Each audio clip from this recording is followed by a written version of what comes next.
let's just start by talking about the challenges before you, the job that you have. And we're here in this community for a specific reason. You want to talk about what your goals are?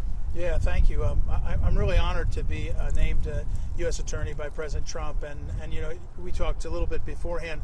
The U.S. Attorney is really unique across our country. It's a district attorney as well as a federal prosecutor, which means a big part of our work is focused on life in the community right where we are in Washington, D.C. And there are lots of aspects of federal law that relate to the Capitol and things that are happening in the government and all. But really, as I've settled into this, I keep coming back to the people in this community in the District of Columbia that really deserve to be served. And you know, my first meeting was with the mayor and the chief of police. My first phone call was from the chief of police, from her to me.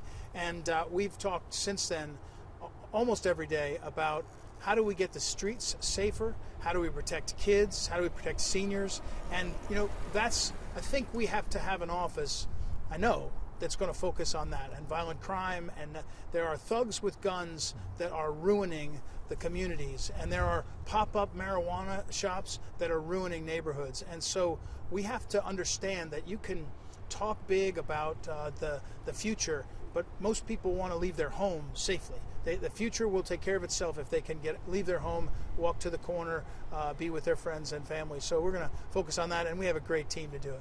Now, some of the goals that you just outlined are goals that we've heard from other U.S. attorneys over the years. Sure. What'll change with you? Well, one thing is Donald Trump. I mean, President Trump in the summer, last summer, he was talking about making our cities safe and beautiful, and he always included Washington, D.C. And since his election, I've been a part of meetings that have to do with how do we make Washington, D.C. safe and beautiful. Now, part of it is because Donald Trump wants to invite the world to come to Washington, D.C. and America for this celebration of 250th anniversary. And so that's part of it. That's going to start in just a few months and go for a whole year plus. But part of it is because our cities are the best of this country, and Trump knows that. President Trump knows that. So what he's promised to do is make it safe and beautiful, which means we're going to have resources, we're going to have focus, we're going to have a vision. And so I don't know what the other people promised. I'm looking at the law, I'm looking at the people, and I'm saying, here's the things we can do. And that's the biggest difference is President Trump, because we don't not do what we say, and that's what we're going to do. Is the strategy one where you already have an idea of what you're going to do to pivot in some ways?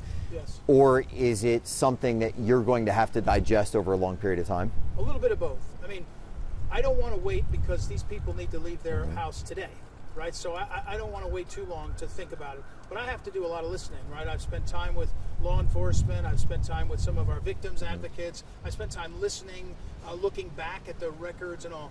But what we know is it's thugs with guns that are terrorizing the community. It's drugs that are killing young people. It's these pop-up marijuana shops that are causing. So a lot of that we can change. And in our office, what we can do is we can change how we are looking at what we have to do as priorities. You know, what you measure becomes what you do. And we have to measure getting the guns off the street, right? Here's another example. Too often, our law enforcement partners, or cops, are dealing with assaults on them that either can't be charged or won't be charged. Sometimes because the judges don't want to do it, sometimes because we haven't been able to build a case. But you can't hit a cop in Washington, D.C. and expect that the system's going to work without being held accountable. And so start with assaults on police officers. I was very proud. I was a part of the effort to pardon those two cops last week or 10 days ago and say, hey, look, that's not going to be, if you're chasing a bad guy, and I don't condone everything that happened, but if you're chasing a bad guy who dies because you're chasing him, you don't get charged with murder, right? You don't get, so I was proud of that. And the message to our cops should be, we're on your side and we've got your back. But now you have to do it, right? Say it is one thing, your point. The second, but how do you do it? And how you do it is you charge assault on police officers. You charge all of the gun crimes. You don't say we're going to not paper something because it's too hard for us to do. No, we're going to paper it. We're going to try these guys and we're going to put them away. And look, once living together, President Trump teaches us this, living together, succeeding, a lot of it is how we feel about it. It's a psychology of success. Once the bad guys realize DC's not where you should be, they're going to move on, they're going to move out, and it's going to make a big difference. You talk about the feel. We've seen statistically some of the violent crime in this city go down over the last few years. We've seen some numbers trend a little bit in a better direction. However, there is a general feel from people that they don't necessarily feel safe. They don't want to come down into the city at night if they live in Virginia or Maryland. Right. They don't want to spend their time, their tax dollars, whatever it may be here, because there is some fear of their risk for safety. That's a mindset you have to change. That's not just throwing some people in jail. You've got a lot of work to do. Well, a couple things unpacked there. Number one, I do want to say to you, I've not done interviews. This is my first interview, and so people may not realize we're bringing all of our people back to work 5 days a week in our office. So after COVID, people work from home and all that. It's going to increase traffic. It's going to all that. We want the people to be in this community. If you're going to work here, you're going to be in the community. That's a big deal. The mayor asked for it. We agreed to do it. I agree with her on that. You used the word mindset. That's right. It's a mindset. The mindset is not going to be passive and accepting what's going on. You mentioned that crime is down. There have been some numbers that showed a decrease in crime. At the same time, as the percentage of crime being done is being done with guns. So what that means is, yes, there are less crimes overall, but they're being done with guns. And you can't leave your house and wonder if you're going to get carjacked, armed robbery, shot, or whatever. Then you won't leave your house. It's not like there's pickpockets that are the worry. So the mindset shift is that we are not going to tolerate it, and we're going to be aggressive about it. And I really think that, again, that psychology of committing to it. And I mentioned America 250, this move. I came down here to the Frederick Douglass House because he's a great iconic figure. And I mentioned to the mayor, when I met with her, I said, there's going to be this National Garden of American Heroes. President Trump has been really on this for years. And he said, we're going to have this thing. It sort of went away for Biden. It's back. And we're going to have this. And I said, who do you want from D.C.? And she said, Frederick Douglass. And Frederick Douglass's house, if you've never read Frederick Douglass's his memoir, it's on his career, on his life. It's unbelievable. It's all about surviving and then thriving, succeeding. He's got the worst upbringing, and he talks about how bad it was. He's not sugarcoating it. And then he talks about succeeding, right? So we all come from something, and now we've got to get someplace else. So the President Trump wants to celebrate America 250. D.C. can celebrate Frederick Douglass, but we have to do it with pride, and the pride starts with safety and respect. You can tell me that other people have said, let's get the guns, let's get the thugs. I'm telling you, you got to show up to do it. You got to be the U.S. attorney. I'm here. We're going to be in the community. We're going to find ways to make a difference, and I think you'll see that is a big change. To do that, you have to have the right number and quality of prosecutors. You also have to fill those judge vacancies. That's right. How hard can you push to make that happen? Well, I don't think I'm talking out of school. There was no reason to think it was confidential. When President Trump signed the pardon of those two cops, I was there. There was only a few of us. It wasn't a public ceremony. He looked at me and he said, this is good. This is good pardons, right? I said, yes, sir. And he said, this is good. Start. We need judges. And I assumed he was going to talk about the district court, the federal judges, because sort of everybody knows. And he said, we've got 6 vacancies, or maybe it's 8. And he's talking about the Superior Court. And then he said, we had some sent to us, and we didn't get it done. President Biden had some sent to him. He didn't get it done. We got to get them done. So I agree. I looked at it this morning. We've got actually close to 12, depending on how you look at it, vacancies. We have a backlog of 350 murder cases. If you tell me as a U.S. attorney that I'm supposed to stand here and say everything's going okay when we have 350 murder cases that are backlogged, I'm going to say I'm going to work with President Trump. Senator Rand Paul is the chairman of the relevant committee to confirm these judges, and we're going to get some judges, and it's going to make a big difference, and that's the start. Also, we're going to have to ask our judges to be more real about what's happening on the streets. That the defense bar in this community often dominates the argument about things like detention and things like the threat. And we're going to have to make a better argument and convince the judges that we need more detention, we need longer terms when people are a true threat and when people have committed crimes that warrant that. And that's a big challenge. And again, we got to be willing to say it. Problem with juveniles. The problem of juveniles and how we have allowed this system may start out from a good instinct about serving young people and not wanting to penalize them and ruin their lives. But when grandma and grandbaby are afraid for their lives, you've got to come to some understanding of 18-year-old, 16-year-old kid are doing things that need to be held accountable and change the mindset of the community. But also then the judges. Well, we're going to get more judges, and I think we're going to make harder arguments to the judges in court and other places. You know, sometimes you get on your heels a bit as a prosecutor where you say, I'm not going to push that judge with a detention memo, or I'm not going to push that judge on this because he's probably not going to give it to me, then he might be mad. We got to put a little pressure on and make a better argument, and be willing, as I said earlier today with one of our prosecutors, be willing to take that fight, you know, appropriately and within bounds to the situation you're in. What else have you seen that's been taking place here in D.C.? I'll wait for this truck to go through. What else have you seen in our system that now that there's a changing of the guard, you're at the helm, what else can you rectify?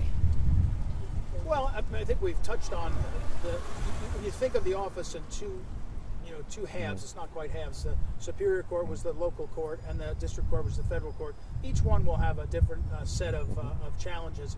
But I think the number one, I'll make a couple of points. Number one, I would say thinking creatively about how you charge the gun crimes and the thugs with guns, right? There's an easy way to do it. You charge them with felon in possession. Okay, that's fine. I'm with it. Let's do it. Let's crank it up, and let's make sure that people know if you go to Virginia and bring your gun, you got a problem.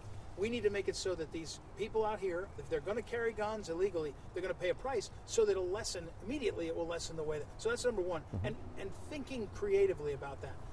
Number two, I think that we can benefit from looking at the system of how we police. Meaning, I went over to the police, the MPD, and I saw this incredible crime wall where they're looking, and they had these top-level detectives grinding away, saying, we got going, they got the shot tracker, it's all. But on top of that now, we've got people committing crimes, and they're literally using Instagram. They're literally using social media. And you can use technologies and be even faster into the fray to do two things. One is to catch the bad guys, and the other is to deter them because they go, I don't want to be there where this is happening. Last point I would say is our office leads the country on some of the most important aspects of protecting against sex trafficking and the exploitation of young people. And we need to, I've been getting presentations on it, we need to understand why and how we do that, and then we need to do more of it to protect our kids and protect them from really bad guys who do bad things. Last thing, and I'll ask you if there's anything you want to add or that Dan says we forgot, but there is always, when a community is challenged with crime, there's a sense of urgency, and there's an impatience that goes along with that. How quickly can you tell people in this community they'll see change? Well, I agree with you. There's impatience, and there should be, right? You shouldn't live in a place, in a community where you're so worried. So as quickly as we possibly can. You know, we've made changes already. We're going to make more changes. You know, you've seen in this community, and all of us have seen changes in positions. We've lost some people. We're hiring. You know, there's a hiring freeze, but we have some slots that we're protected. We're hiring. We're adding investigators to make sure that not only are we prosecuting, but in the country, there's not an investigator unit like ours. It's the best in the country. Getting that fully staffed up, because those men and women can offer the kinds of fast investigations. You got to do it right, but the one thing in this environment we're in is speed is what wins. And so people need to feel like there is a response to what they're feeling, even if you have to chase it with how you solve it, right? So we've tried to do that as best we can. You know, I think you'll see more and more of that, but part of it will be showing up. Part of it will be, I've gone to places already, we haven't done press about it, where people don't expect me to show up and say, what can we do? How can we do it? And I think that's going to make a big difference. Anything you want to add, or Dan, anything that was... This is good, and unless we want to hit the thugs with guns point again, you want to yeah, he likes that. He likes yeah, that phrase. yeah. Well, look, I mean, let's be honest.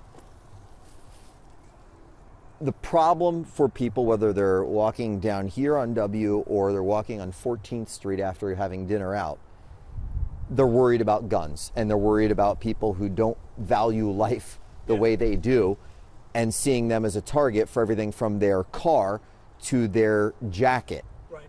And it's happening all the time.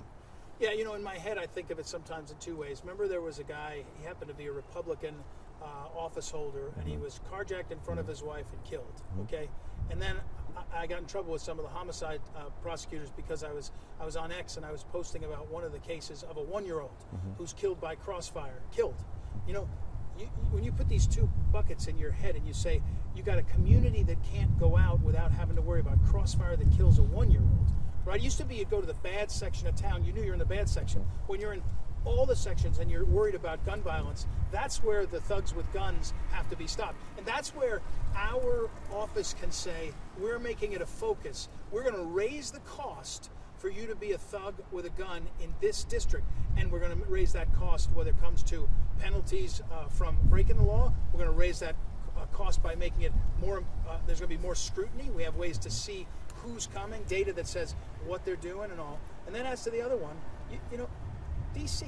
is the capital of the nation and the world now.